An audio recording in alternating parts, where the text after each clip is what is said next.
Hello అండి, one more mini vlog అనమాట. ఈ మినీ వ్లాగ్ వచ్చేసి ఇంకా నైట్ ఇంకా మార్నింగ్ అయితే అసలు కన్ను పెద్దది కడుపు చిన్నది అన్నట్లుగా పులిహోర, దద్దోజనం, ఇంకా గారెలు, పప్పూర్ణాలు అన్నీ అలాగే చేశాను. ఎవ్రీ ఇయర్ అనుకుంటాను చాలా తక్కువ చేయాలని చెప్పి అనుకుంటూ ఉంటాను, కానీ ఎప్పుడు నా చేయి పెద్దదేనండి చేసే విషయంలో. సో నాలాగా మీరు ఎవరైనా ఉంటే తప్పకుండా కామెంట్ చేయండి. అండ్ ఈ మినీ వ్లాగ్ ఏంటి మా బాబుని చూపిస్తున్నాను అనుకుంటున్నారా? ఎందుకంటే ఇంకా చల్లగా అయితే ఏసీ అయితే వేసాను అనమాట. ఏసీ వేయటంతో పొద్దున్నుంచి నేను ఇంకా పూజ, వ్రతము అన్నీ చేసుకుంటూ ఫుల్ బిజీగా ఉన్నాను. బిజీగా ఉన్నా కానీ వీడికి వెళ్ళి ఒక కన్నేస్తూ ఉన్నాను, ఆడుకుంటున్నాడులే అని చెప్పేసి.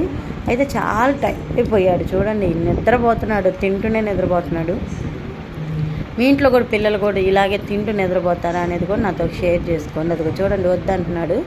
కొంచెం తిన్నాను, కొంచెం తిను, నోట్లో అది నవిలి పెట్టుకోవాలి, లేకపోతే వాంతి వచ్చింది. అది కాక బాగా అటు ఇటు తిరిగి ఎండకి బయట అసలు అట్లా ఉండి ముడ్డి కూడా పాచిందండి మా ఊడికి. ముడ్డి పాచి మంట అని అసలు కాళ్ళు అయితే దూరంగా నడుస్తున్నాడు. సో అందుకని చెప్పి నేను ఇంకా పౌడర్ అయితే ఫుల్గా కొట్టాను అనమాట. సో వాడు ఇష్టం అయిపోయింది అనమాట. ఈరోజైతే ఇంకా అట్లా ఆడుకున్నాడు. ఇంకా సరే 2 గారెలైనా తిని అని చెప్పేసి గారెలు అయితే పెట్టాను. పులిహోర వద్దన్నాడు. అది తిన్నాకైతే వాడిని ఇంకా నిద్రపుచ్చేస్తాను. నేను నిద్రపుచ్చక్కర్లేదండి, పనుకోమంటే వాడే పనుకుంటాడు.